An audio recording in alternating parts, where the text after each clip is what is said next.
Another one, cartel involvement, is about fake pharmaceutical pills. That's really interesting. We spent time with a group called La Union in Mexico City, where 80% of their money right now comes from fake pharmaceutical pills. And they're making these pills. And then we went to India as well, which is another source of pharmaceutical pills. You have like 40,000 online pharmacies that you can go to and buy prescription drugs without a prescription. So a lot of Americans are doing that because it's much cheaper.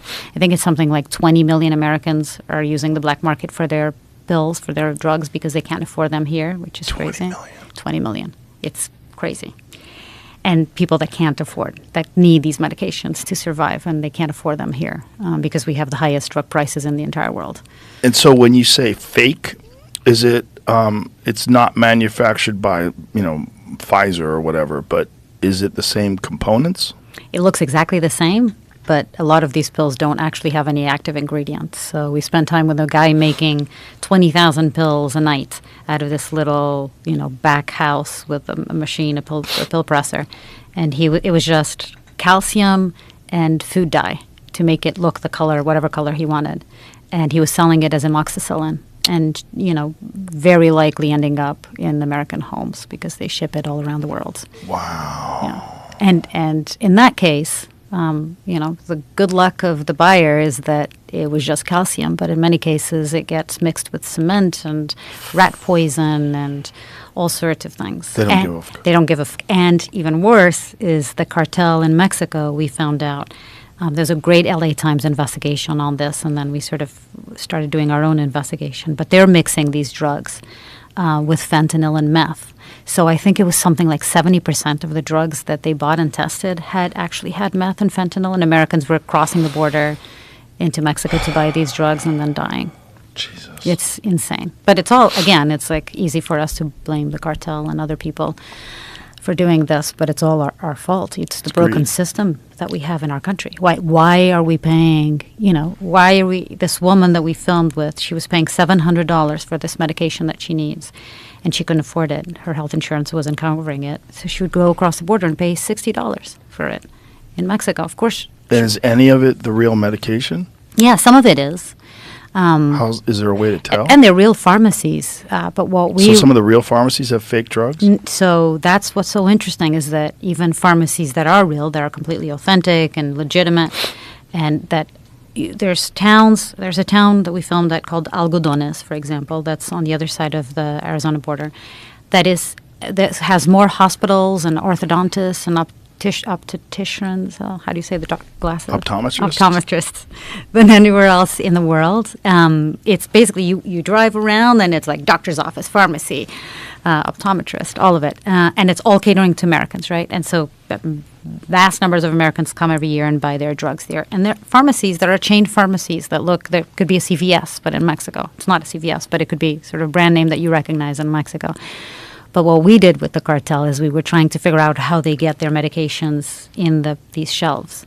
And we filmed one cartel member. He allowed us to film. We couldn't go inside, but he had a mic, so I was able to listen to everything from the car. He goes into a pharmacy and basically tells the woman there, like this, and the meds we saw them making them. They look exactly like the real thing, the packaging, everything. Some of it actually comes from the legitimate places that they steal from the factories, like the packaging and all of it. But they basically tell them, okay, you put this on your shelves, and if you don't, we're going to burn your pharmacy. So we heard that. We saw that. And so a lot of them are forced to carry them. And they're forced to carry fake drugs. Yeah. And do they have any idea what's in them when they're selling them, or they're just... I don't think they do. No. I doubt that they knew, for example, that there was fentanyl and meth mixed in with some of their other medications, because that creates a huge problem for them. And so for the consumer, how do they find the legitimate stuff? They don't, which is why it's so hard. So this woman that we followed, she goes there, she buys her medication, and I asked her, do you know what's in there? Oh, no, but my friend told me that it's a legitimate pharmacy. Of course, she has no idea that this is happening and that the cartel is actually threatening them to death if they don't stock their shelves with their fake pharmaceuticals. Did you take any of that stuff and test it? We did. It's a lot more complicated than it seems. The LA Times, again, did an amazing investigation where they did test it. And again, I think it was something like 7 or 8 out of their 10 that they tested had fentanyl and meth, which was crazy. Out of 2 pharmacies, I think. And what kind of drugs are they talking about that have fentanyl and meth in it? Oh, I can't remember, but it was, I think it was Adderall maybe. I can't remember exactly. But it was a great investigation. And yeah, in our story, we sort of looked at how it ends up in the shelves and who's making it and how it's being produced. There's an amazing doctor in Mexico City called Dr. Loco, who we spent time with, a crazy doctor, Dr. Loco, who was a chemist himself, doctor as well. And his father owned a pharmacy, so he sort of knew how to, and he showed us. He's putting the little silicone pouch inside and the cotton ball that goes inside, and it looks exactly the same. Like no one would have been able to tell. God, that's so scary. So scary.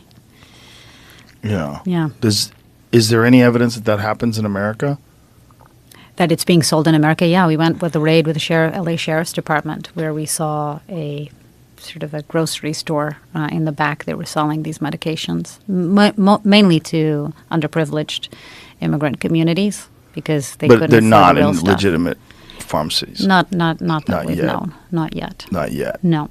That But we know of. not yet that we know of. But again, it's at the end we went and visited a spokesperson for a group called Pharma that is a lobby group that represents the pharmaceutical companies. And she was very happy to talk about how counterfeit medications are very damaging for America, right? Yeah, so are the real ones. And that's why I asked her, but why is it that 20 million Americans have to resort to a black market because they can't afford their medications here? Yeah. And that whole conversation, as you know, is fascinating. Yeah, what and did she say about frustrating. that? Well, she says that they need the money for innovation, R&D, right, research and development, and that's how they can get new drugs that are important for Americans. I said, that's all great, but if the Americans can't afford these medications, they're not going to be treated by them because they can't afford them. And then I asked her, have you actually spent any time with any of these Americans that cannot afford their life-saving medications? She said, no. That's the biggest problem, right? Yeah. Yeah, but she keeps saying that without that expense, without that money, they wouldn't be able to look for all these new drugs, which is also BS because I think it's something like 34% or 35% of the money that was spent, or it was 35% more money spent on advertisement and, trying to sell the drug than there was on actual R&D, research and development. So, Of course.